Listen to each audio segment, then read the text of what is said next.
En nombre del Padre, del Hijo y del Espíritu Santo. El ángel del Señor anunció a María. Concebió por la gracia del Espíritu Santo. Dios te salve María, llena eres de gracia, el Señor es contigo. Bendita tú eres entre todas las mujeres, y bendito es el fruto de tu vientre, Jesús. Santa María, Madre de Dios, ruega por nosotros pecadores, ahora y en la hora de nuestra muerte. Amén. He aquí la esclava del Señor. Hágase en mí según tu palabra. Dios te salve María, llena eres de gracia, el Señor es contigo. Bendita tú eres entre todas las mujeres, y bendito es el fruto de tu vientre, Jesús. Santa María, Madre de Dios, ruega por nosotros pecadores, ahora y en la hora de nuestra muerte. Amén. Y el Verbo se hizo carne. Y habitó entre nosotros. Dios te salve María, llena eres de gracia, el Señor es contigo. Bendita tú eres entre todas las mujeres, y bendito es el fruto de tu vientre, Jesús. Santa María, Madre de Dios, ruega por nosotros pecadores, ahora y en la hora de nuestra muerte. Amén.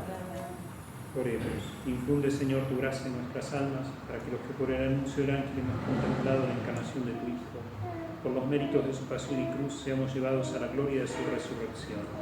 Por el mismo Jesucristo nuestro Señor. Amén. Santo Domingo de Guzmán, Ruega por nosotros. Santo Tomás de Aquino, Ruega por nosotros. Santa Catalina de Siena, Ruega por nosotros. Padre del Hijo y del Espíritu Santo.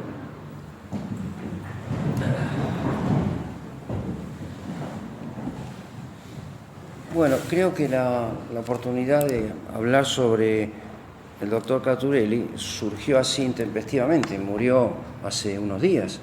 Entonces, uno sale con lo que tiene puesto, pero no es poco, porque, y espero que les sirva, hablar de un contemporáneo es una desventaja, porque yo no estoy hablando de Sócrates o de Platón o de San Alberto Magno. Eso tendría mucho valor, lo poco que yo pueda decir, pero al contemporáneo, el que yo he conocido, el santo de casa no hace milagros. Entonces, a lo mejor dentro de 300 años, alguno que se interese por la historia de la filosofía en Argentina, le da más valor que yo mismo, que nosotros. Pero creo que es para nosotros muy importante, porque es un hombre de la orden, es un hombre de la orden, y entonces es importante. Yo tengo muchas cosas que podría decir sobre Alberto Caturelli y muchos modos de decirla, muchos modos de decirla. Si yo estuviese en Europa dando un seminario, alguna vez me pidieron esto sobre la filosofía en la Argentina, lo diría de una manera distinta, ¿no? Pero acá creo que esto tiene que asumir la forma medio de un coloquio, ¿no? De una conversación medio, no en familia porque somos pocos, sino en el sentido de que voy a incluir cosas que involucran nuestra vida personal, la de mi familia, no solo la mía. Entonces, claro, esto va a ir un poco mezclado con lo que nosotros y yo en particular le debo a Caturelli, detalles de su vida personal, el desarrollo de sus ideas. Y bueno, esto, yo lo he dividido en dos partes. La primera, donde trato algunos aspectos biográficos, la segunda, donde trato cuestiones doctrinales, ¿no es cierto? Ante todo, como hacen los peques, ¿no? Me cuento un chiste primero. Un chiste de los peques. Dicen que lo copié de un fraile, en realidad no es mío el chiste, lo copié de un fraile, que venía un paracaidista que se tira de un avión y tiene un accidente. Vos ya lo escuchaste. Estás exenta. No, vos no, vos. Ya lo sabés. Y no se le abre el paracaídas. Y se cae en un árbol y tipo se salva. Entonces, pasa un franciscano y dice, qué suerte que está el árbol, este pobre tipo no se mató. Pasa un jesuita, lo saca, publica en los diarios, y yo lo salvé. Y pasa un dominico y se pone a reflexionar sobre las causas inmediatas y las causas remotas por las cuales se cayó este buen tipo de arriba. Lo deja colgado, ¿no es cierto? Entonces, un poco, la segunda parte trata de eso. Vamos a hablar de Caturelli doctrinalmente, que es, creo, lo más interesante. Lo que a mí más dolores de cabeza me trajo en la vida. En cuanto a los aspectos biográficos, la personalidad de Caturelli es un hombre de un primer choque en el sentido de una fuerte parquedad, ¿no es cierto? Es distinto al profesor y al catedrático alemán que yo conocí. Uno no puede ir a la casa de un profesor alemán a decirle vengo a visitarlo. No se puede ir a visitar a nadie así de sopetón, como quien golpea las manos en el rancho. En Alemania hay que anunciarse, y mucho más con los profesores. No se puede ir a tocar por la espalda a un profesor. En la casa de Caturelli iba cualquiera a tocar el timbre. Pero, como atrás de las puertas había, allá en la calle Arturo Mevas, en Córdoba, bueno, vos conocés Córdoba. Sí, pero... Arturo Mevas queda cerca de Tribunales de Córdoba, ahí muy cerquita. Una casa antigua donde uno encontraba un hombre en permanente estado de meditación. Y claro, yo le tocaba el timbre y lo venía a interrumpir. Y entonces esa parquera, como diciendo este tipo, a la hora que me caes, no importa. Pero era hablar, entrar a hablar con él, y después no me podía ir porque él no me dejaba ir. A mí y a cualquiera que se acercara a su casa. Y todo esto era una conversación sobre temas de filosofía. O sea que la parquedad inicial de Caturelli es la apertura a un hombre abierto al diálogo, especialmente con las personas que, digamos, compartíamos los principios más importantes, fundamentalmente los principios en la fe. Hay dos momentos en la vida de Caturelli. Uno es en la calle Arturo Mevas, donde está este hombre estudiando todos los días. Él estudia por la mañana, desde muy temprano, hasta las 11 menos 20, menos cuarto. Hora en que se va caminando con la esposa, con Celia. Por eso digo yo, acá nombro personajes. Celia es la que forma parte escondida de ese personaje que no se nombra, pero que sí se nombra en el libro, que se llama Dos, una sola carne, que usted nombraba la internet. Y la ama con toda su alma a Celia, no es su esposa, y lo dice todo a esto abiertamente, y la pone como a sus hijos siempre como modelo de lo que es la familia y de su amor, digamos, como esposo y como padre, abiertamente. Bueno, se iban a la compañía de Jesús. Esto es lo que yo viví, por eso decía recién, esto es lo que yo viví, ¿no es cierto? Iba a la compañía de Jesús durante muchos años a misa de 11. Después él termina yendo a Santo Domingo, ¿no es cierto? Y bueno, estos son detalles, palabras más, palabras menos. Caturelli todos los días iba a misa de 11. Después, a la tarde, es un hombre de trabajo desde las 4 hasta las 7:30, 8, a no ser que caiga alguien, y entonces se le interrumpía con mucho gusto y se ponía a conversar. Venía su esposa, ¿no?, Celia, y invitaba con algún té, un café, y todo esto terminaba así, en una conversación sobre temas de filosofía. Lo más importante que se puede decir sobre este contacto personal es lo siguiente. A veces uno habla con curas, ¿no?, que son muy eruditos, y otras veces hablan con curas que no son tan eruditos. Bueno, alguien me dijo a mí que no importa que el cura sea erudito, lo que el cura tiene que ser un santo. Esto es suficiente. Y de un filósofo se puede decir lo mismo, de un catedrático se puede decir algo parecido. No importa que tiene que ser un erudito, el filósofo debe serlo, tiene que ser un estudioso, si no, no cumple con su deber de Estado. Pero tiene que ser un hombre de Dios ante todo. Y si no lo es, pasa lo que enseña San Agustín. Lo que hacen es enseñar a mentir con elegancia, ¿no? Y bueno, uno cuando está frente a un cura de estos, se rebusca con la cuestión académica, pero es un hombre de Dios, es como que siente ese contacto con la santidad, y uno quiere imitar y siente ese deseo de rezar más y de entregarse más a la vida de la oración. Con Caturelli pasaba algo parecido. Uno salía de su casa con un entusiasmo muy grande por el estudio, que es lo propio que debemos transmitir los profesores, los catedráticos. Esto pasaba con Caturelli. La otra parte de su personalidad es donde él tenía su lugar de retiro, su candioti propio. Estaba en Atalaya.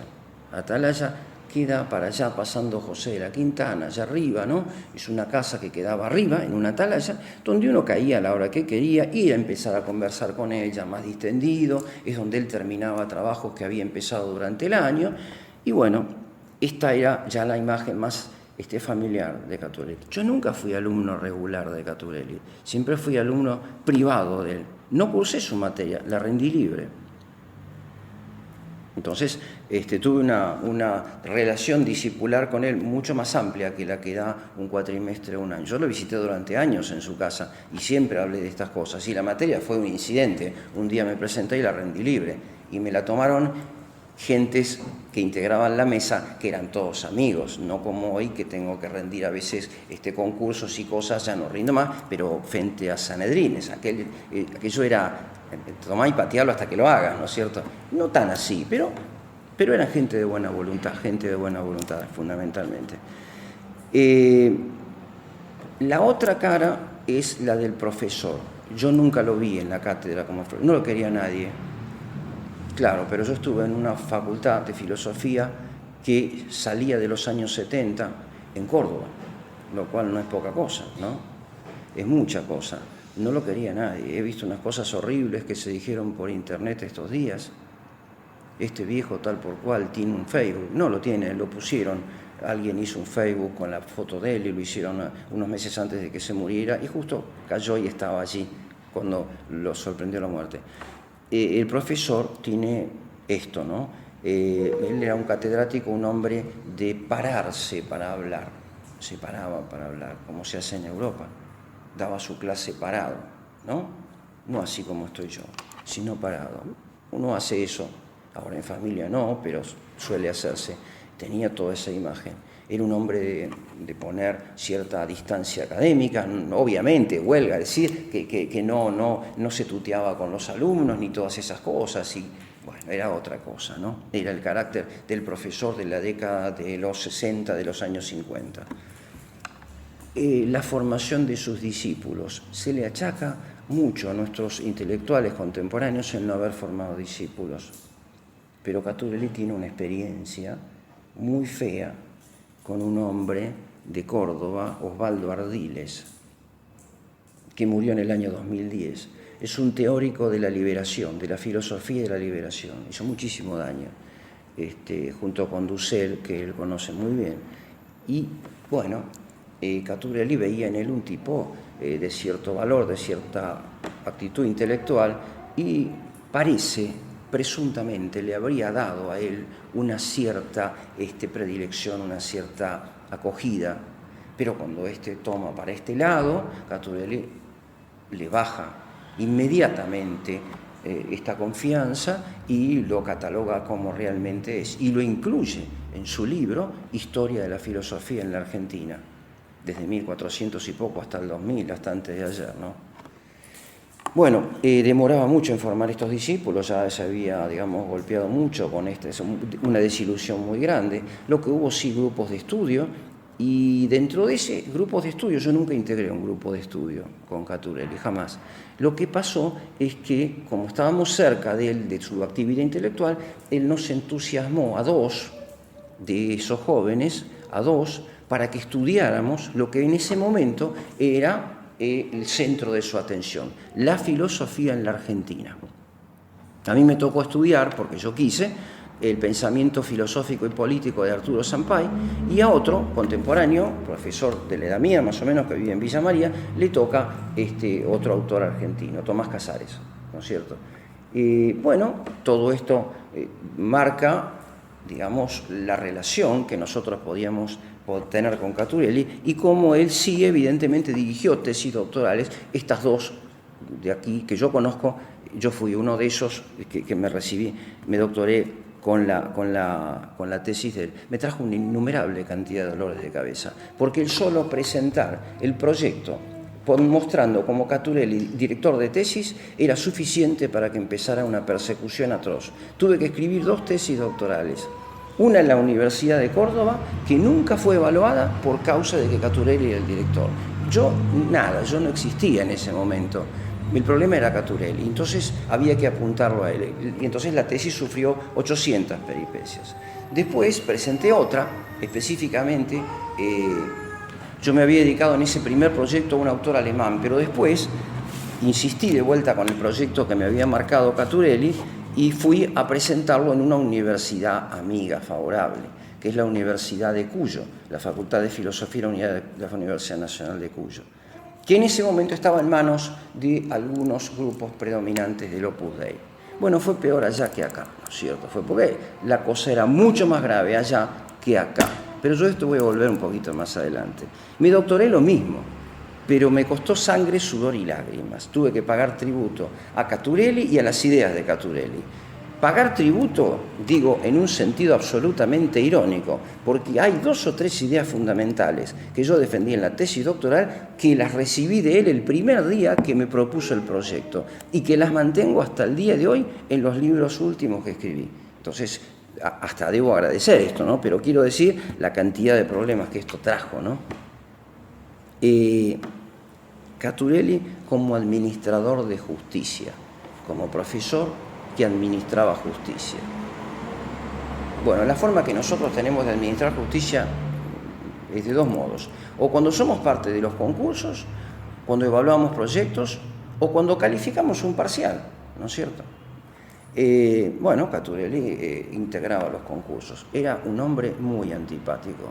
No lo quería nadie. ¿Saben qué hacía Caturelli?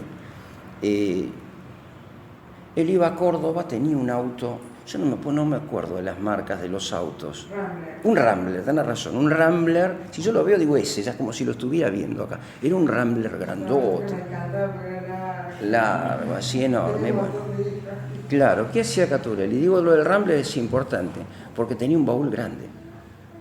¿Y qué tiene que ver el baúl con todo esto? Se juntaban los profesores en el concurso, como se acostumbra, yo he integrado tribunales, y entonces nos juntan ahí a los genios y uno de ellos, la mayoría, dice, bueno, esto lo vamos a resolver en un par de horas, porque los candidatos son conocidos, por ahí hay 15 candidatos, y en una hora hay que resolver el análisis comparado de los currículums y de los artículos de todo. Caturelli los miraba y no decía nada, porque no era de hablar mucho, no decía nada. Entonces, cuando le tocaba a él, ¿dónde está lo que yo tengo que ver? Todo esto. ¿Saben qué hacía? Abría el Rambler, el baúl, y lo metía todo adentro. Y los tipos lo miraban. Miren, dice, yo cuando termine de analizar voy a volver. Ahora me voy a mi casa, que vivo acá cerca, en Arturo Mevas, no voy a dormir la siesta. Tipo 5 o 6 de la tarde y eran las 10 de la mañana. Los otros se querían matar. Pero cuando Caturelli volvía, traía unas hojitas con una letra minúscula, litera illegibilis, se decía en la Edad Media, muy chiquitita, donde traía una tomografía computada de cada uno de ellos. Y entonces los otros genios decían, bueno, el proyecto merece tal por cual, y tus antecedentes, y empezaban a hablar Caturelli. Miren, no, por esto. Y lo que a los otros les parecía 10, a él le parecía apenas 1. Por eso Caturelli era un personaje que, digamos, no era bien visto en la Universidad de Córdoba de mi época, ¿no es cierto? Lo que pasa es que Caturelli, con esa metodología, también fue a las comisiones de evaluación del CONICET. Y entonces allí, ¿qué hacían? Se juntaban a evaluar proyectos. Y él tenía allí 2 actitudes. La primera de ellas, a mí me hizo realmente, entre comillas, mucho daño. Porque cuando a mí me toca ingresar al CONICET, presentado por él me dice, yo lo voy a presentar a usted al CONICET. Entonces, ¿qué pasa? Él era presidente de la comisión. Él tenía 2 actitudes. Cuando aparecía alguien que por sus ideas o por su trayectoria estuviera vinculado a su persona, ¿saben qué hacía el presidente de la comisión de filosofía? El que podía resolverlo todo de un plumazo, decía, permiso, yo me voy a retirar para que no sientan mi presencia y evalúen ustedes con toda libertad. Y se iba. Me tiraba a los leones. Después firmaba el resultado. Bueno, era muy vivo, él sabía lo que iba a pasar. Pero bueno, procedía así. Y la otra cosa que hacía es que todos los antecedentes que él leía y estudiaba los anotaba en unas fichitas, chiquititas así, con una letra muy chiquitita, que guardaba acá al lado, donde yo me sentaba. Esta era la casa de él, acá estaba el escritorio y las 2 bibliotecas, 3, la ventana de Arturo Mevas y acá un enorme fichero. Ahí tenía la vida y milagros de todos los intelectuales argentinos. Uno le nombraba a cualquiera de ellos, sacaba y le mostraba la radiografía. Así nació el libro Marcuse y Freire, 2 teólogos o 2 filósofos de la subversión de los años 70. Él sabía de quién estaba hablando, porque los tenía ahí adentro. No sé qué va a pasar con ese archivo ahora que se murió Caturelli, pero era lo más completo que podía haber, ni en la CIDE había eso. Él los tenía intelectualmente a todos allí. Bueno, otro de los aspectos. La Sociedad de Filosofía Cristiana. Se hacían en aquel tiempo congresos de filosofía. Estaba el congreso que organizaba la Sociedad Tomista Argentina, que se hacía en la Universidad Católica cuando estaba en la calle Bartolomé Mitre. Ahí venían unos dominicos que eran muy pesados, pero muy pesados. Hablar delante de ellos era muy difícil.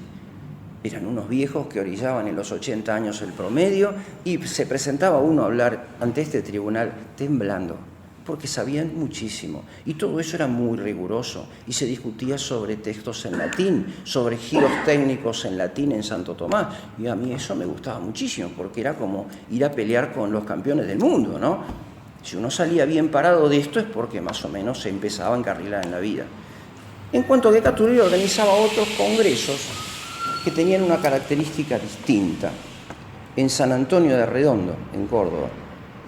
Allí había un fraile franciscano que prestaba todo esto, era una casa muy linda, muy grande, venía Monseñor de Erice invitado y se organizaban estos. Pero ahí no había estas discusiones técnicas y de detalle. Y entonces se le criticaba, ¿pero esto qué es? ¿Un congreso de filosofía? Era un congreso de filosofía, pero también de apostolado, donde venían los iniciados, los jóvenes.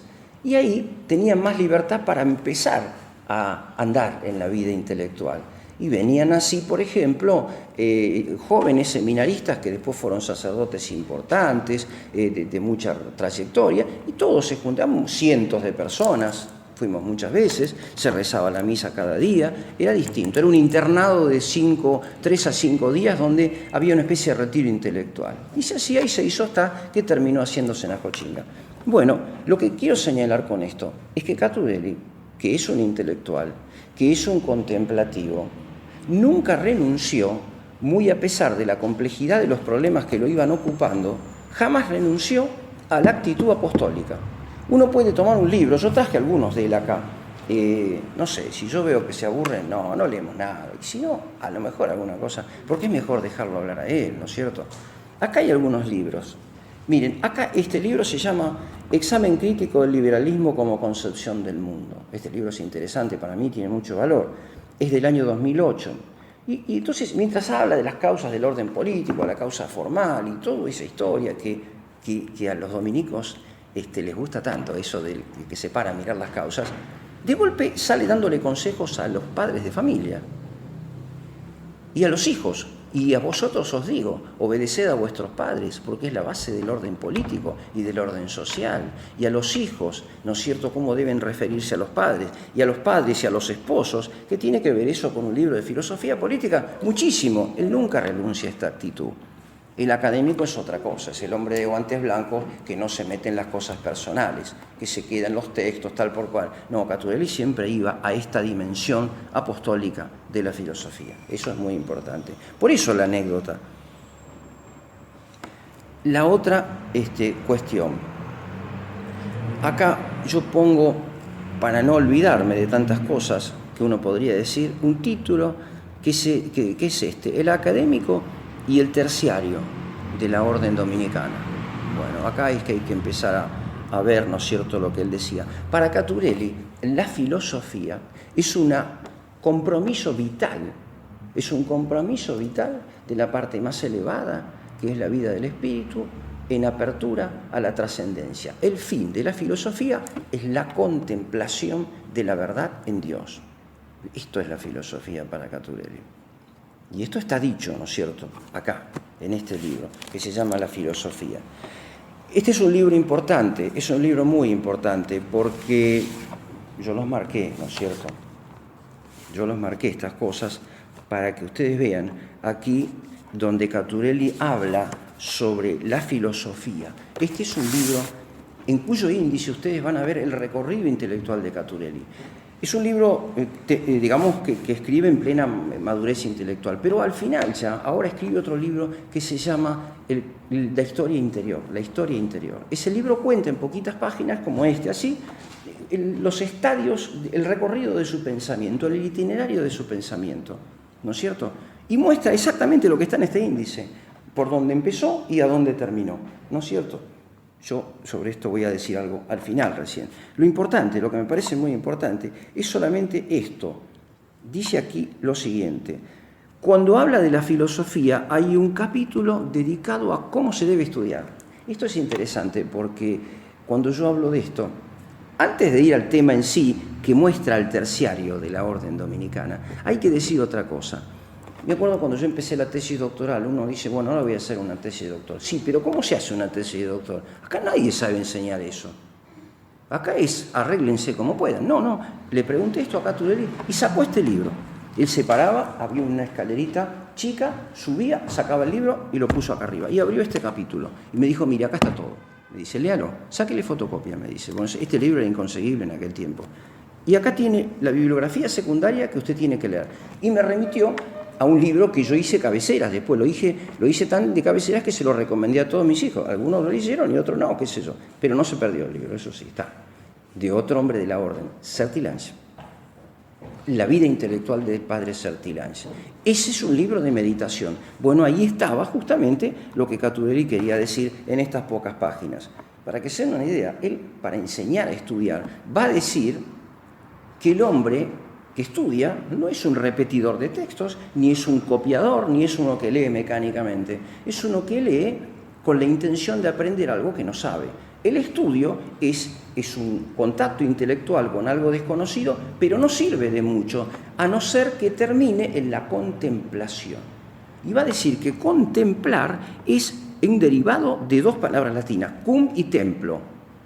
Estar en el templo de la verdad, esto decía Caturelli. El estudioso es un contemplativo, Santo Tomás enseñaba que más aprende estudiando, más se aprende en la oración que estudiando.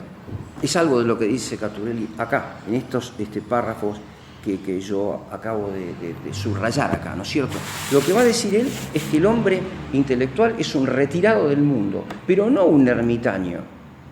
Acá está la persona de Caturelli. Caturelli estaba lleno de hijos, como nosotros. Entonces, ¿cómo iba a ser un ermitaño? Justamente el ambiente de él era ese, la familia, ¿no es cierto? No es que le molestaran los chicos, no, al contrario, ese era su ambiente. Yo me acuerdo que él me explicaba esto, el retiro en el contexto de la vida familiar. Bueno, ahora ya yendo a las cuestiones de fondo, en esa misma conversación, yendo ya a la filosofía propiamente de Caturelli, los criterios para la investigación. ¿Cómo se debe investigar? Se debe leer las fuentes, decía Caturelli. Se debe tener un buen repertorio de fuentes, se debe conocer los idiomas, se deben hacer notas, pero no con la computadora. Caturelli ni conocía. Miren, a Caturelli le corregían los escritos Celia Caturelli. Cuando muere Celia, él escribe un homenaje al padre Membiel que no se lo corrigió nadie. Y entonces tenía algunos errores, que lo corrigió un tercero, no sé quién es, y medio salió con errores, pero ya no estaba Celia para corregírselos. Él escribía a máquina con la Remington y tenía la fichita cuadrada, esa con renglones, que ya no se hacen más. Ahora se hace archivos y carpetas adentro de la computadora. Se cae el sistema y se acabó todo, ¿no es cierto? Él no, él trabajaba así, con las fichas y con las fuentes. Hay un tema, yo le decía, mire doctor, acá hay un problema porque yo ya había ingresado al CONICET, yo tengo que escribir cosas que demuestren que tengo muchas citas, donde digan, este tipo se leyó todo. Y Caturelli me dice, no necesariamente. ¿Cómo no? En el CONICET piden que uno muestre el aparato erudito, el aparato que ha leído en francés, en inglés, en italiano. Mire, me dice, le voy a dar un ejemplo. Otra vez se paraba de la silla, fue otro día eso, no hizo todo el mismo día, ¿no? Y bajó un libro que va a tener una enorme importancia. Un libro de un cura que se secularizó y se casó. No impide que haya sido un hombre de cierta originalidad intelectual. Javier Zubiri es un filósofo español. Y me dice, mire, fíjese en este libro. El libro se llama Sobre la esencia, de Javier Zubiri. ¿No se anima a hacer una tesis sobre esto?, me dice. Cuando estábamos definiendo el tema de tesis doctoral, mire, doctor, le digo, me parece que yo tengo que empezar con algo más sencillo. Bueno, pero fíjese en el libro. 500 páginas. Mire cuántas notas de pie de página tiene. Es un libro que no tiene notas de pie de página. Porque, ¿sabe qué? Hay que valorar el pensamiento original, decía Caturelli. No de dónde lo copió. A ver, él, el filósofo, ¿qué dice él? ¿Y por qué lo dice? ¿Y con qué argumentación lógica va de una premisa a la otra? Esto es lo importante. No las citas. Hay veces que uno lee a Santo Tomás, yo hoy digo, pero esto lo dijo San Alberto. ¿Y qué tiene que ver que lo haya dicho San Alberto y que no lo cite? Ahora existe este celo de decir plagió, me robó, me sacó. En aquel tiempo se decía todo lo que importaba y lo que servía para la verdad. Si lo dijo uno o lo dijo el otro, no hacía eso mayor problema. Miren, hay una suma que escribe Alejandro de Ales en el siglo XIII que no pertenece a Alejandro de Ales. Son 6 tomos pesados como una mula, decían en la Edad Media. Y lo copió, las 3/4 partes se lo copió a otro. Que decía al fray Juan José Herrera, que estaba entusiasmado con eso, digo, pero ¿usted sabe que esto no es de él? Sí, ya sé, me dice, pero que hay mucho que no es de él. Le digo, bueno, ahí quedó, ahí sí sabía. Bueno, Caturelli decía esto, lo que vale es el pensamiento original, y me dio el ejemplo de Zubiri. Y yo digo que hay mucho de Zubiri en el pensamiento de Caturelli. Estaba muy entusiasmado con eso. Zubiri es un tipo muy profundo, es un metafísico fundamentalmente, digamos un sacerdote secularizado, que después escribió algunas cosas que dieron origen a ciertas tesis del pensamiento contemporáneo, ¿no? Pero como metafísico era muy interesante leerlo. Él toma algunas cosas de Zubiri, pero eso sería motivo ya de algo específico, ¿no? La otra cuestión, las tesis fundamentales de Caturelli. Yo lo dividiría esto en 2 etapas. Las primeras en el plano de la metafísica y las otras en el plano de la filosofía práctica. En el plano de la metafísica, miren, yo digo, si ustedes quieren saber lo que pensaba Caturelli, este librito es muy interesante. La metafísica cristiana en el pensamiento occidental. Este libro es un libro de pocas páginas, un libro antiguo de Caturelli, se lo dedica a uno de los hijos, a ver, ya les digo a quién, todos tienen una dedicación, o a Celia o a alguno de los hijos. Este está dedicado a Cecilia, ¿no? Este libro es la base teórica de su pensamiento en el campo de la filosofía práctica. Y esa filosofía práctica está acá. Hay otros libros de filosofía práctica, La patria y el orden temporal. Ese libro aparece con ocasión de Malvinas, en aquel tiempo aparece este libro. Pero hoy, podríamos decir, en el año 2008, este libro compendia casi todo el pensamiento en la filosofía política de Caturelli. Y hay un tercer libro, que yo no lo traje, que se perdió en las mudanzas, ¿no es cierto?, que no es ni este, ni este, ni este. Ese libro se llama El Nuevo Mundo, donde Caturelli va a explicar cómo el pensamiento especulativo, su metafísica cristiana, es el fundamento de una filosofía política que incluye el caso concreto de la transferencia de la cultura medieval a Iberoamérica, a Hispanoamérica. Esto, la entrada de todo ese pensamiento a nuestro mundo, a nuestro continente, está en este libro, en el libro que se llama El Nuevo Mundo, una hermosa edición, inconseguible en nuestro país, una hermosa edición. Ahí está todo eso. Yo no lo tengo ya el libro, pero no importa. Lo importante es acá mostrar estas ideas fundamentales. Una de ellas, aquí en este libro, Caturelli va a decir algo que mantuvo durante toda su trayectoria, que es: el pensamiento antiguo estaba estructurado sobre la base de mitos, el mito del eterno retorno, que todo vuelve a repetirse y todo vuelve a darse desde un principio, etcétera, etcétera. Caturelli va a recomendar siempre la lectura del libro 12 de la Metafísica de Aristóteles y del libro 4 de la Física de Aristóteles, donde Aristóteles llega a la concepción del primer motor inmóvil. Ya esto es más complicado, ¿no? Yo no sé si pararme en esto, capaz que sí. El primer motor inmóvil es ese motor que no necesita moverse para alcanzar una perfección. Él es el principio del movimiento de los otros. Lo que va a decir Caturelli es que Aristóteles no pudo llegar a dar este otro paso, a darse cuenta de que hay un primer motor inmóvil que es el principio de todo movimiento, del movimiento físico del que Aristóteles habla en el libro 4 de la Física, porque participa del acto puro de ser. Y ese acto puro de ser, sí, existe para Aristóteles, pero ¿quién es el acto puro de ser? El acto puro de ser es Dios. Esa respuesta se encuentra en el Génesis 3:14. Yo soy el que soy. Yo soy el camino, la verdad y la vida. Esto le da una respuesta a toda la filosofía griega y rompe con los mitos de los griegos. Hace a la perfección de la filosofía. Dios es el acto puro de ser que se participa en todas las criaturas. Toda la creación tiene un principio de unidad en Dios, pero un principio de unidad metafísico. Todos los seres son tales porque participan del acto de ser. Si Dios no existiera, no habría el ser. Esto es muy importante porque ¿se complica? No. ¿Va bien? Yo me subo a la moto y para mí es muy lindo hablar de esto, ¿no? Pero por ahí se complica. Esto trae como otra cara la doctrina de los universales, de los conceptos universales. Yo me olvido, que te veo a vos, Dalmiro, que sea así, ya lo dijo alguno, esto no es nada original. Acá hubo unos tipos realmente importantes que antes que yo hablando de esto. Entonces hay cosas que en la orden se conocen, gracias a Dios. Caturelli era un hombre de esta doctrina y va a decir esto, va a decir, el universal está en Dios, el concepto universal está en Dios, antes que en las cosas creadas. Dios las crea desde siempre, pero conforme a un plan que está solo en Él.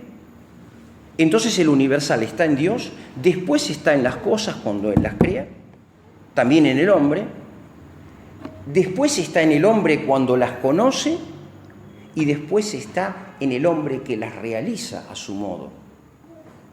¿Sí? Está en 4 lugares los conceptos universales. Esa es la lectura lógica de esta doctrina de la participación metafísica del acto de ser de Dios en todas las criaturas.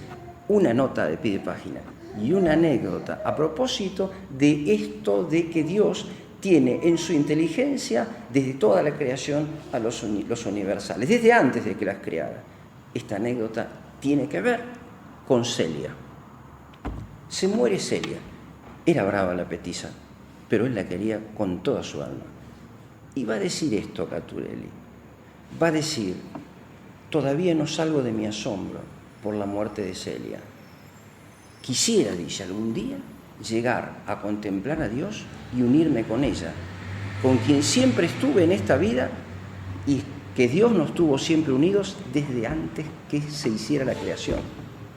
Entonces, como él, esta doctrina de los universales, la aplica a la unión con su esposa. Dios tenía pensado para él esta esposa desde antes de la creación. Una anécdota, pero quiero decir cómo hay siempre una relación con la vida personal de Caturelli, ¿no?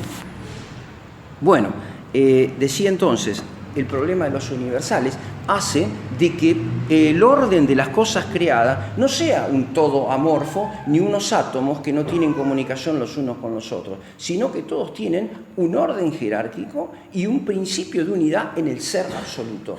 Hay seres más cercanos a Dios y hay otros que son más lejanos, pero en su totalidad el todo de la creación es, diríamos en el lenguaje de Santo Tomás, un todo de orden, es un todo de orden.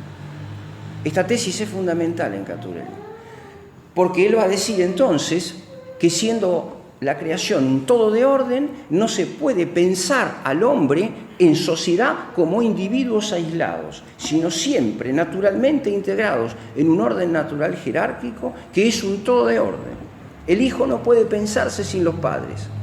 Y el hijo es un miembro de la familia, pero un miembro de un todo virtual, va a decir Alberto Magno. A saber, que estando en la familia es más fuerte que estando solo y aislado. Esto es brillante. Es una tesis del plano de la filosofía especulativa que va a consistir en la base de la crítica al liberalismo que hace Caturelli. Acá viene otra anécdota. Esta tesis de Caturelli tiene una lectura crítica en vistas de la modernidad que también está acá, Acá en Santa Fe que hay tiempo para la siesta y para todo. Qué lindo es leer este libro. Y qué lindo sería leerlo en familia, en grupo, y explicarlo, ¿no? No esto sí que estoy haciendo yo tan rápido. Digo, esto tiene una importancia enorme porque cuando Caturelli critica la modernidad, le apunta a Descartes. Y donde va a decir, miren, Descartes es el comienzo de la crisis y de la muerte de la filosofía, de la muerte y la liquidación de la filosofía. ¿Por qué? Porque Descartes vuelve atrás y retoma los mitos de los antiguos. Descartes va a decir que el hombre tiene una unidad, una unidad lógica, pero en el plano real es una cosa el cuerpo y otra el espíritu. Una cosa es el cuerpo y otra cosa es el espíritu. No hay la materia y la forma juntas en el ente concreto. No hay esto. No hay el universal en la cosa, por eso hablé de los universales, sino que están separados, va a decir Descartes. Esto va a decir, ¿saben qué es esto? Este es el principio de la legitimación del hombre como creador de todas las cosas. Pero cuando el hombre se hace el creador de todas las cosas, porque es el hombre el que las crea, si quedan dudas les pido que me lo pregunten, porque yo no voy a decir todo en detalle. Lo que no lo pude decir claramente, me lo preguntan. Esto es lindo, es muy interesante. Va a decir Descartes, que soñó que un día Dios le revelaba como unas estrellitas tales y cuales, como las estrellitas de los pibes de Navidad, todas las ideas de todas las cosas, todos los universales. Lo hizo como un Dios al hombre, va a decir Caturelli. Y entonces por eso el hombre mira una amorfosidad y cuando le proyecta estas ideas innatas, que son infalibles, que se las puso Dios de una vez para siempre, tornándolo casi como un ángel, entonces las cosas vienen a ser lo que son. Porque el hombre las recrea, no porque el hombre descubre lo que Dios ha creado en ellas. Esto va a decir Descartes. ¿Saben qué? Es el principio de la liquidación de la filosofía. Es el principio de la doctrina del gnosticismo, que hace de que el hombre se sienta el redentor de sí mismo a través de la nueva ciencia, de la ciencia moderna. Y más todavía va a decir, es el principio de la anulación del pensamiento especulativo. Queda tan solo el puro materialismo. Bueno, acá empiezan para mí los dolores de cabeza, ¿no? Porque cuando me propone el tema de la tesis doctoral, me dice, si a usted le interesa la filosofía política, tiene que leer esto. Otra vez la silla, se paró y me sacó, tome, acá lo tiene, y me mostró. Introducción a la teoría del Estado de Arturo Sampay. Arturo Sampay es un hombre discutido, un hombre que abraza la Iglesia Católica sin reservas, mal hecho. Un dominicano no abraza nada sin reservas, sino sabiendo lo que hace. Para eso, la impronta de la orden es el estudio, es el discernimiento de lo que estamos haciendo. Somos conscientes plenamente de lo que hacemos y a quién obedecemos. Esto es muy importante. Sampay muere abrazando la Iglesia sin reservas y sin crítica alguna. Y entonces abraza ciertas tesis derivadas del Concilio Vaticano II y deriva él también en unas posturas que no son las originarias absolutamente. Hay un hilo conductor, pero hay algunas desviaciones también. Pero Caturelli, al margen de eso, me dice, este libro pertenece a la mejor obra de Sampay. ¿Sabe qué va a encontrar usted acá? O sea, me tiró la tesis en el mismo momento de empezar a elaborarla. Usted va a encontrar aquí el hilo conductor que vincula al materialismo dialéctico de Marx con el racionalismo cartesiano. Claro, yo ese día me fui a mi casa con un lío en la cabeza descomunal. ¿Cómo hago yo para hilvanar todas estas cosas? Bueno, esta es la tesis medular de Caturelli. Que cuando el hombre queda en la inmanencia, completamente, diría yo, desconectado de Dios, ¿saben por qué es desconectado de Dios? Porque Descartes le corrió la escalera que teníamos los hombres para ascender con el pensamiento hasta Dios. Si yo cuando conozco una cosa, descubro en ella el universal, la esencia, la forma.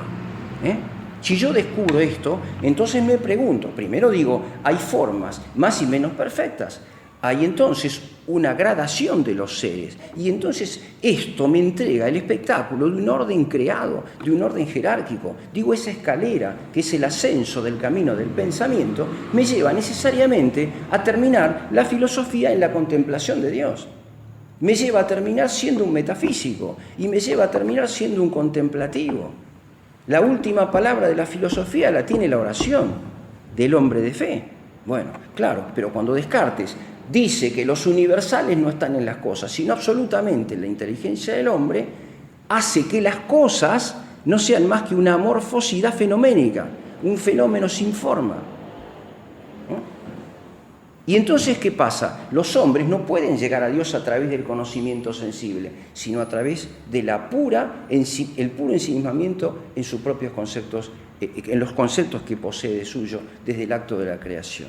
¿Qué ocurre con esto? El hombre queda atado y empantanado en la pura inmanencia.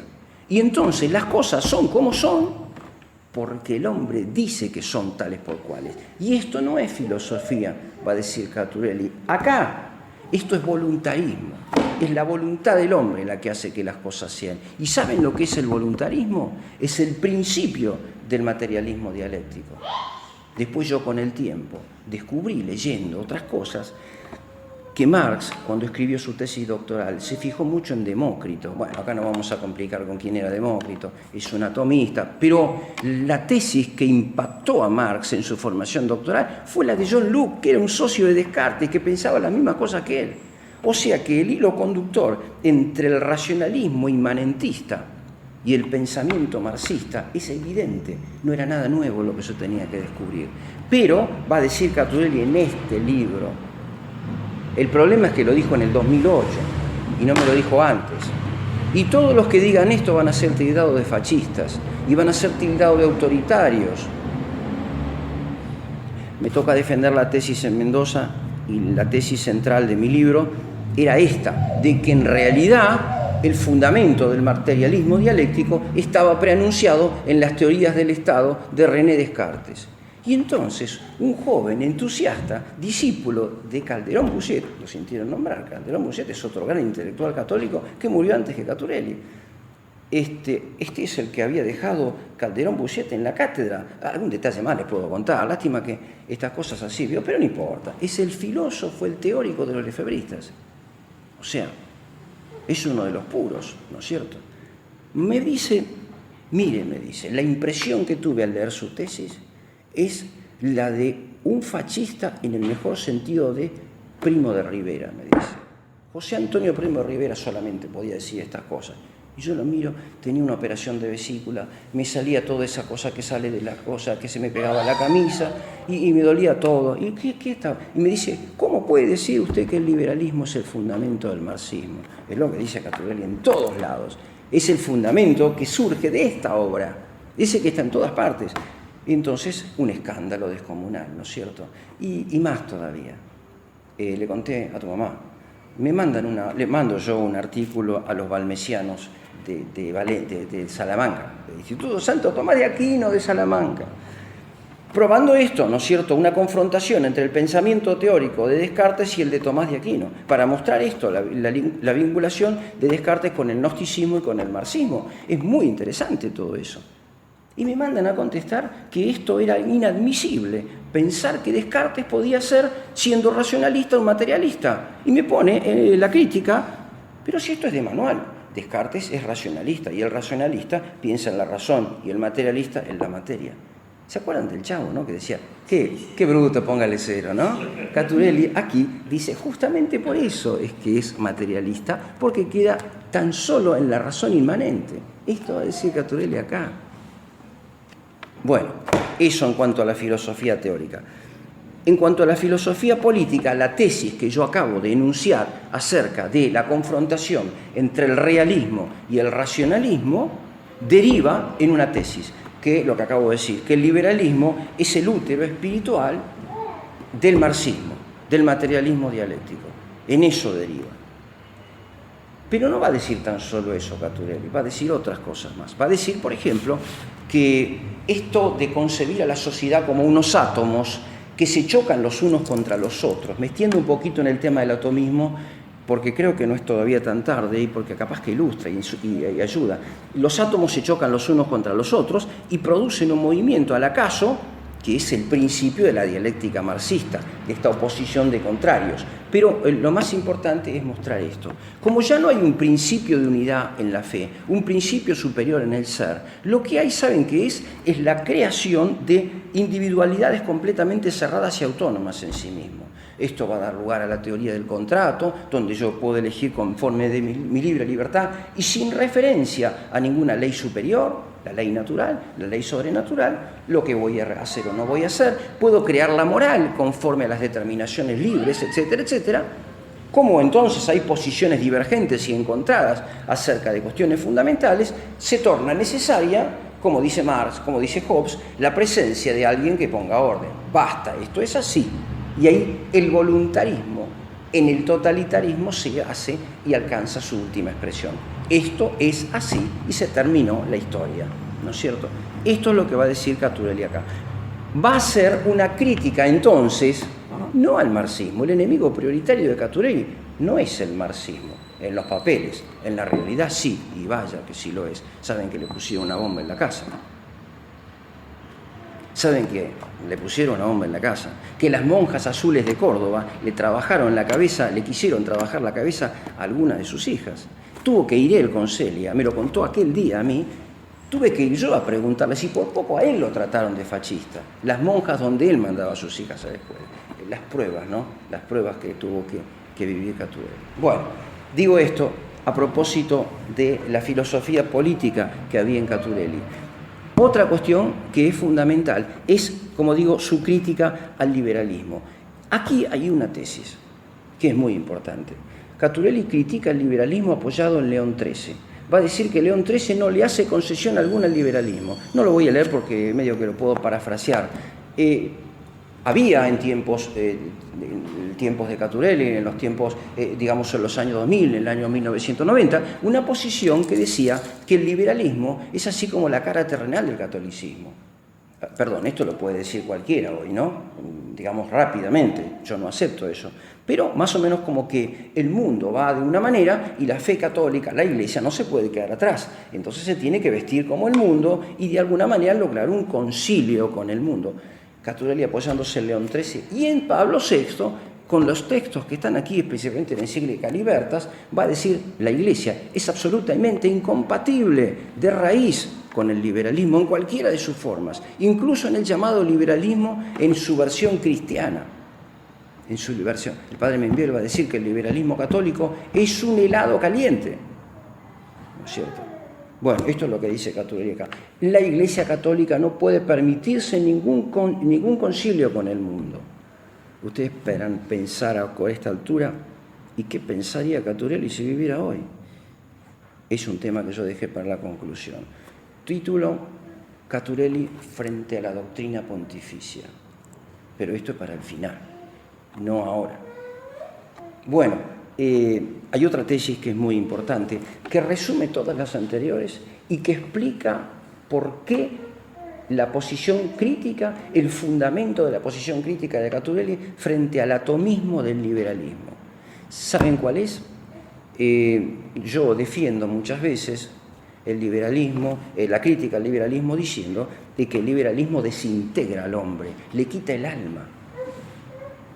La pone hacia arriba, pero no en el hombre concreto. El hombre es un mecanismo, por eso se habla ahora de mecanismos de contención. Hay que ir al psicólogo para que a uno lo contenga, porque nosotros somos, ¿saben qué? Un concurso de impulsos contrapuestos y ahí reaccionamos. No tenemos el alma espiritual, ¿no? Esto es el punto. El único que tiene alma espiritual es Descartes, pero él es un sabio, es el único. Los demás somos objeto de contención. En consecuencia, hay esa disociación entre el cuerpo y el alma. Y Marx, que es un cartesiano, y esto es lo que les duele en el alma a los liberales, esto les duele en el alma. Marx es un cartesiano a pie juntillas, es el más cartesiano de todos los cartesianos, es el que lleva al racionalismo hasta sus últimas consecuencias. ¿Saben qué va a decir? Tiene razón Descartes y los racionalismos. El hombre es un conjunto de impulsos e incluso las cosas que piensa nacen de esa especie de olla a presión, de esa marmicó, que es el conjunto biopsíquico del hombre, de la fisis humana, de la contraposición de impulsos biológicos, ¿no es cierto?, nacen las ideas. En esto lo va a corregir a Hegel, pero fundamentalmente es algo que se deriva de las posiciones cartesianas, ¿no es cierto? Esto va a decir Marx. Entonces, en consecuencia, yo digo, no, el hombre es un compuesto, es una sustancia donde hay cuerpo y donde hay el alma, y son separables tan solo con la muerte. Trae un montón de interesantes consecuencias esto. Caturelli va a decir algo más interesante todavía. Esto, ¿saben qué niega la tesis cartesiana? Igual que la marxista, el hecho de la encarnación del Hijo de Dios. Porque Dios, cuando se encarna, se hace materia y forma, pero además posee también la divinidad. El hombre es elevado a la divinidad con el hecho de la encarnación. No que seamos divinos, pero en el modelo de Jesucristo el hombre alcanza una dimensión absolutamente imposible de separar y orienta la completa sustancia hacia la divinidad. El hecho de la encarnación queda negado desde el racionalismo hasta el marxismo. Esta es la tesis de Caturelli. Ustedes imagínense que él enseñaba esto en los años 70. ¿Saben quiénes eran los alumnos de los años 70? Eran unos que iban encapuchados a escuchar las clases. Eran unos tipos que iban encapuchados a escuchar las clases. Bueno, como conclusión, ustedes me preguntan, ¿quién es Caturelli? ¿Es un agustiniano o es un tomista? Porque hay una discusión. ¿Él era muy tomista o más agustiniano que tomista o las dos cosas? Si uno le preguntaba a Caturelli, él se declara un tomista, también un agustiniano. Bueno, ¿qué más podemos decir? San Agustín está en la base de la orden, San Agustín le da la regla a la orden, inspira a Santo Domingo, y Santo Tomás y San Alberto no hacen más que referirse. San Alberto va a decir, si hablamos de filosofía, hablemos con los aristotélicos. Si hablamos de teología, no me vengan con otro que no sea con San Agustín. Y así por el estilo. En consecuencia, en esto no hay discusión. Pero cuando uno pone ya su atención en las tesis, empieza a ver que en Caturelli, yo digo, predomina la posición agustiniana. Un sano agustinismo, ¿no es cierto? Pero eso es lo que predomina en Caturelli. Acá hay una anécdota que en lo que tenga digamos, de personal, yo diría que lo dejemos de lado, vale como el hombre que es Caturelli, ¿no? El hombre que es Caturelli, un hombre de una estatura realmente incomparable a lo que es nuestro país hoy, un hombre de fe, como dije, pero un hombre muy sencillo, un hombre muy humilde.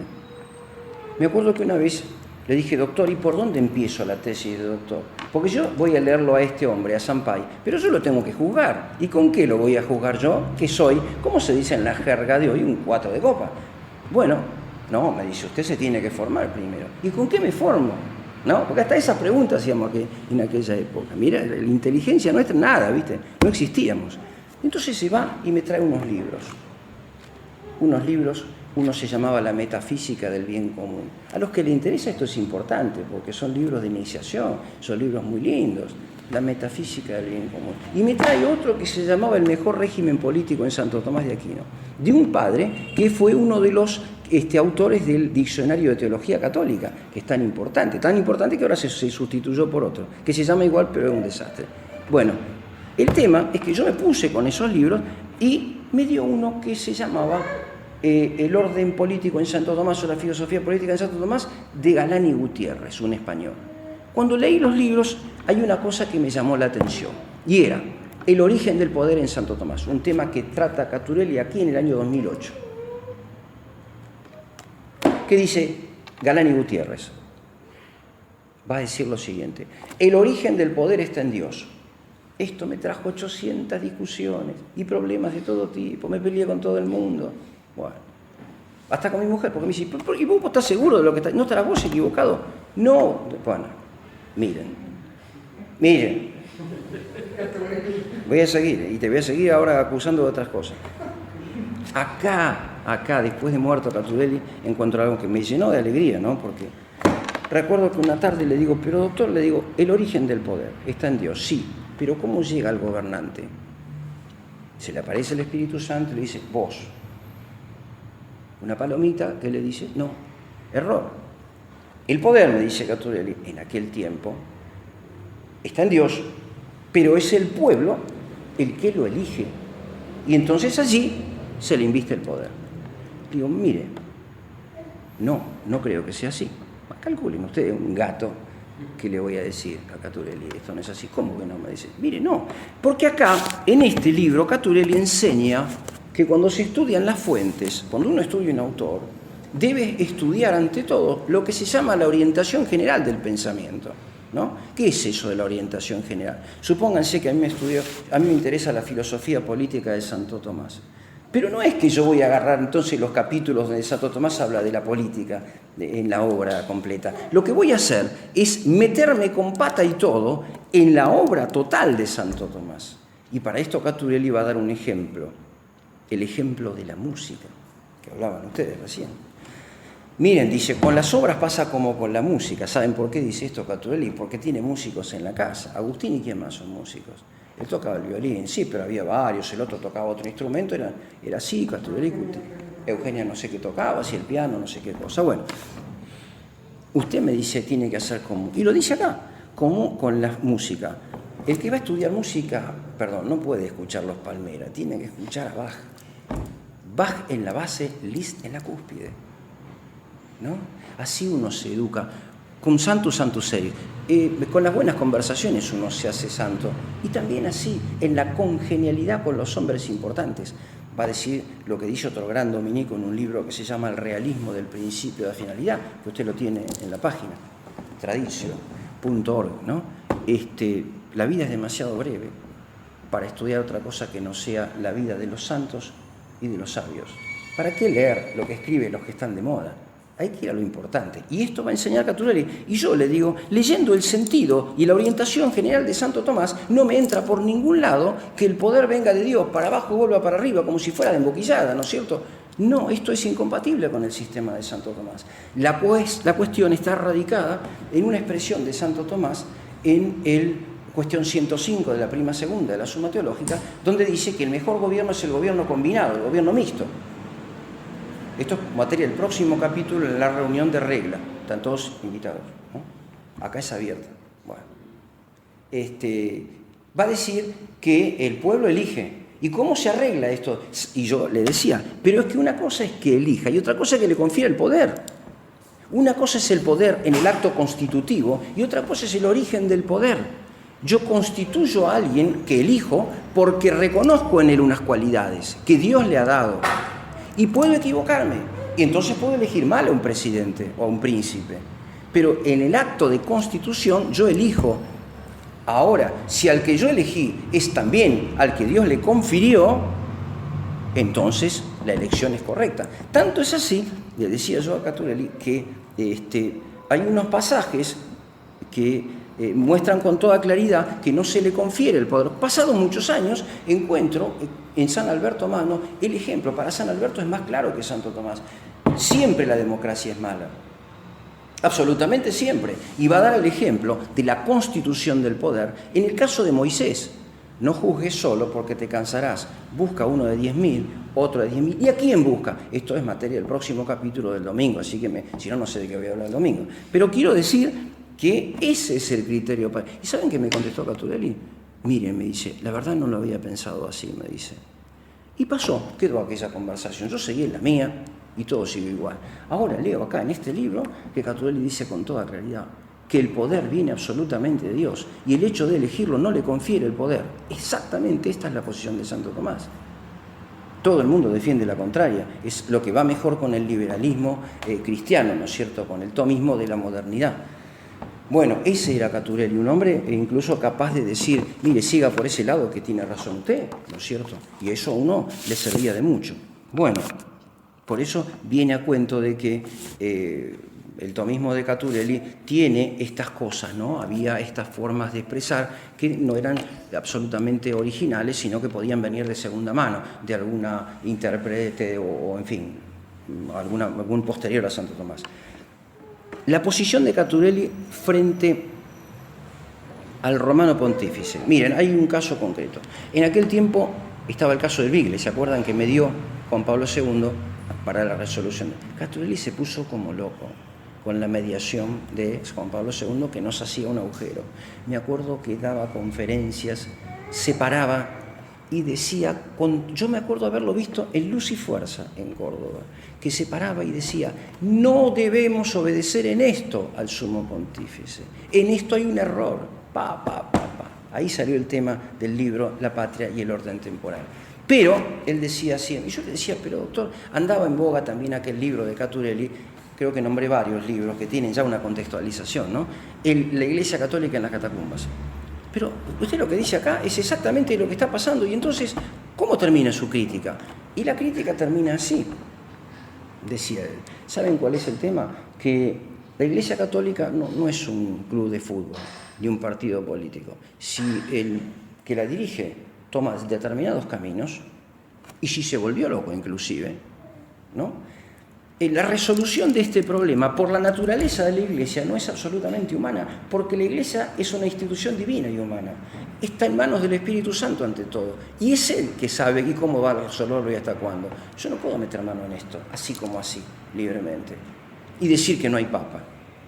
Por eso Él va a decir lo siguiente: doctor, le digo, una de esas tardes, ¿vio que llamaron a un encuentro interreligioso en Asís? El primer Asís. Y me dice, sí. ¿Qué piensa usted, doctor? Miren, me dice, si yo fuera invitado, yo no iría, me dice. Si él lo hizo, sabrá por qué lo hizo. Yo no iría. Esa es la posición de Caturelli. O sea, un hombre que sabía discernir, pero el paso de decir el Papa no existe, no lo daba por esta otra razón. porque la iglesia está en manos del Espíritu Santo. Es como si yo voy en un auto y veo que el que maneja más o menos, y le pego un volantazo, el auto se da vuelta. Mejor lo dejo manejar más o menos, capaz que llegamos más tarde, o con un poquito de miedo, pero el peor es darse vuelta, ¿no es cierto? Bueno, esta es la posición de Caturelli frente a estas cosas muy importantes sobre las que se pronunció. La posición de Caturelli frente al tema del Bigle y al pontífice romano se mostró claramente en esto, ¿no es cierto? Y a propósito de Asís, también. La última cosa, Caturelli, filósofo frente al problema de la muerte. Miren, uno estudia muchas cosas. Yo cuando murió mi papá había leído un libro hermoso de San Alfonso María Ligorio que se llamaba Preparación para la muerte. Me leí todo el libro, pero como una cosa medio como lejana, ¿no? A uno le gusta leer eso. Y había cursado antropología filosófica con una profesora muy católica también, contemporánea de Caturelli. Y yo creía que sabía bien de la muerte. Cuando murió mi padre, viste cómo es, ¿no? La cosa del hombre, la carne, es muy importante, ¿no? Y uno dice, sí, pero esto me pasaba a mí, que era un improvisado. Bueno, llegó una tarde a la casa de Caturelli, en Arturo me vas, y se sienta. Me dice, ¿se enteró lo que me pasó? Me dice. Yo sabía, pero ¿qué le voy a decir? Sí. No, doctor, me dice, me encontraron un cáncer, me dice. No me diga, cáncer de próstata. Estaba, pero con un gesto, quien lo tengo acá grabado. Caturelli se recuperó de eso y no murió de próstata, de cáncer de próstata. Se durmió, no sufrió, lo atendió Fray Armando Díaz, se durmió. O sea, el hombre también, frente a la muerte, tenía esta impresión. Era un ser humano, ¿no es cierto? Era un ser humano. Bueno, creo que con esto yo puedo resumir muy mal, en forma muy incompleta, pero sí la imagen de un catedrático que transmitía ese entusiasmo por el estudio y además por la contemplación. Por el estudio y por la contemplación. Yo creo que con eso se puede terminar un poco esto, y si surge alguna cosa que se pueda decir, pero que se les ocurra a ustedes, y bueno, ya como una conversación, ¿no es cierto?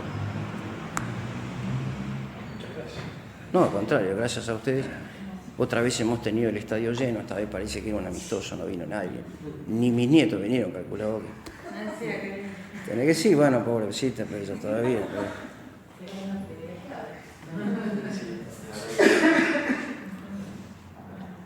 Tiene materia informe acá. Y el tema es que Caturelli probablemente acá en Santa Fe no es para gente que no sepa de filosofía. El común de la gente probablemente no lo conoce. Claro. Sí, el problema es que no se puede hablar de Caturelli de otra forma, porque la verdad es que todos los problemas que él abordaba, los abordaba de esta forma. Y entonces era muy difícil hablar con él en otro lenguaje que no fuera este. Sí, probablemente con todos los filósofos pase lo mismo. Vos que sos un filósofo, seguramente, como vos te movés habitualmente en ese ambiente, porque no nos movemos en ese ambiente, cuando nos enfrentamos con la filosofía nos damos cuenta que es indispensable para nosotros tener, aunque sea esbozo de filosofía, porque son las líneas conductoras de todo. Sí. O sea, lo que uno hace es lo que piensa. Uh-huh. Y si no, termina al revés. Sí. Termina mal. Muchas veces la gente termina con convicciones políticas equivocadas, liberales, marxistas, porque no sabe lo que piensa. Claro, sí. Claro, lo que vos estás planteando de Descartes, ¿cuánta gente lo conoce? Conoce el pensamiento. Probablemente hemos escuchado hablar de Descartes. Miren, en aquel tiempo, siempre es lindo esto, porque me lleva a las conversaciones que había entre los filósofos y los intelectuales de Córdoba, ¿entendés? Que era muy interesante todo eso. Ustedes saben que Caturelli tenía una idea, ¿no? Que era la siguiente. Descartes es un racionalista que ofrece las bases teóricas del totalitarismo.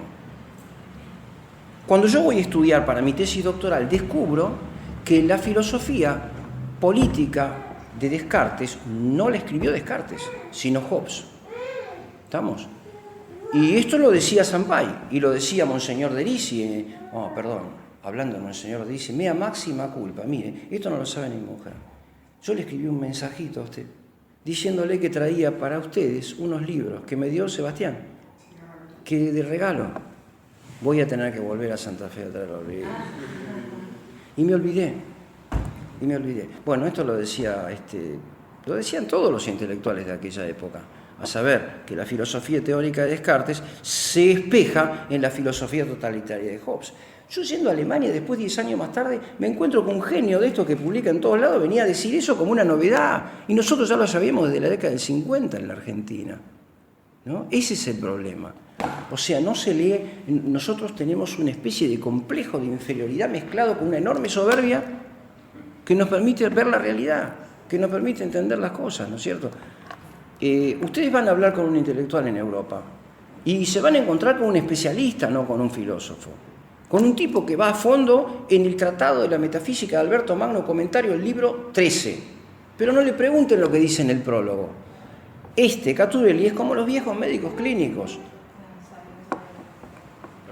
¿me entendés? Entonces vos le podías pedir consejo a él sobre distintas cosas. No era un erudito en Dilthey, pero te decía, lea esto que es lo más importante. ¿De dónde conozco yo la bibliografía fundamental de la filosofía? De haberla escuchado de ellos. No porque yo la haya leído toda, pero la escuché de ellos. ¿Era un cerrado Caturelli? No era un tipo cerrado. Miren, me decía, acá conocí yo un profesor, un viejo, me decía, que era marxista. Era profesor de la Universidad Nacional de Córdoba, un marxista. Lo trajeron de Italia porque se escapó el tipo en la época de Mussolini, una historia, ¿no? Y venía a dar clases a la universidad. ¿Saben quién era? Rodolfo Mondolfo. Lea el libro de Mondolfo, me decía. Es un marxista. Lea 2 libros de Mondolfo, me decía. Que lo cita él a cada rato acá. Uno, El pensamiento antiguo de Mondolfo. Yo les tiro los nombres, ustedes vayan y nómbrenlo por ahí después, si dicen. Yo lo leí. Ese libro es como si ustedes leyeran las fuentes. Están los textos fundamentales de todos los filósofos griegos, traducidos por Mondolfo, que es como si dijeran, ¿quién sabe mejor griego que Mondolfo? Cítenlo con confianza. Pero hay otro libro que se llama, y lo nombra en este capítulo que yo hice alusión en el libro La filosofía, problemas y métodos de la investigación científica. Ahí Mondolfo, que es un marxista, enseña cómo se debe estudiar con rigor. Y Caturelli me contaba esta anécdota. ¿Saben qué le decía? Usted sabe, me dice que los zurdos estos le decían a Mondolfo que no los dejaba participar en clase, que las clases no eran participativas. Cuando un profesor habla, los demás se callan la boca. ¿Qué va a decir otro? Ahí va a darle a decir, levanta. Y entonces, ¿sabe qué pasaba con Mondolfo? Él empezaba a leer un párrafo de Heráclito. ¿Y quién le iba a preguntar nada? ¿Qué le vas a acotar a Mondolfo? Y entonces Mondolfo le contestaba, me cuenta Caturelli, miren, no hay ningún problema. La próxima vez voy a hablar sobre Pitágoras. Lean el fragmento tal por cual y después discutimos. Hablaba solo de vuelta. Nadie leía nada. Bueno, Caturelli recomienda a Mondolfo, a pesar de que es un marxista. Pero bueno, eso es, ¿no es cierto? Les digo, era un hombre muy realista. Yo recuerdo su libro de filosofía medieval. Miren hasta qué punto, ¿no? Porque ustedes saben, explicar filosofía medieval en la Argentina es muy difícil. Yo puedo enseñar filosofía medieval en Europa, porque termina la clase y ustedes se van caminando en Colonia, en Bonn, y tropezás con la catedral que levantó en tiempo de San Alberto, y llegás a la tumba de Duns Scoto, y después estás en Buenaventura, está ahí. Ahora, en donde está el obelisco y la cancha de Boca, ¿qué es eso? ¿Qué cultura es esa? Entonces él pensaba eso. Este es un libro de filosofía medieval escrito para los argentinos. ¿Saben cómo termina el libro? Con la polémica entre Las Casas y Victoria, que son los dominicos que discuten a partir de la filosofía medieval, la filosofía práctica del medioevo, la condición del indio en el Nuevo Mundo. Y termina también con la influencia de Teresa de Ávila en Iberoamérica. O sea, algo que nos ilumina no apenas en el conocimiento de lo que él llamaba la transferencia, ese movimiento circular que saliendo del Imperio Romano Germánico llega a Hispanoamérica. Esto lo decía Juan Pablo II también, ¿no es cierto?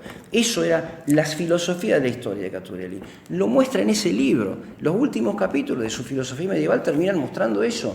Cómo contribuyeron a la fe Eso era muy importante.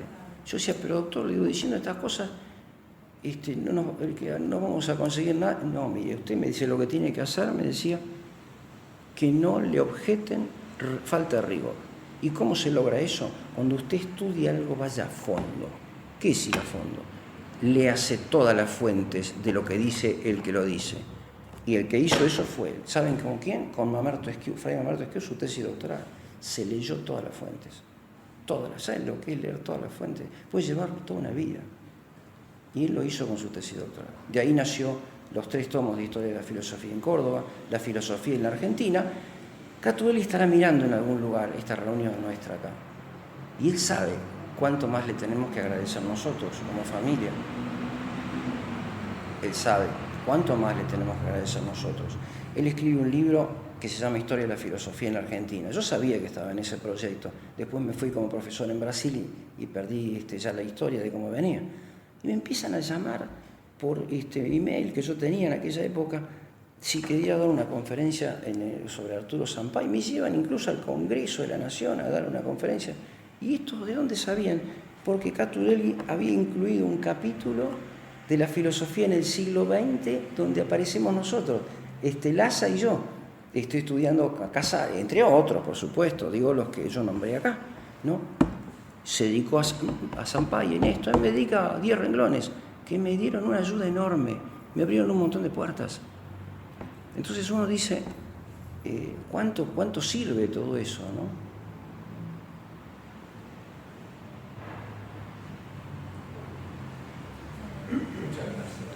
No, al contrario, gracias. Así se transmite conociendo bien a fondo. Hay tesis sobre Catuelli, pero en el país no conozco ninguna. Creo que hay en el exterior tesis sobre Catuelli. Se han escrito tesis doctorales sobre Catuelli. Yo me enteré cuando se estaban escribiendo y vivía Catuelli todavía. ¿Estudian afuera? Sí. Te doy la bendición. Dominus vobis, et conspiritus tuo, benedicat vos, omnipotens Deus, Pater, Filius et Spiritus Sanctus. Amén. Bueno. Muchas gracias.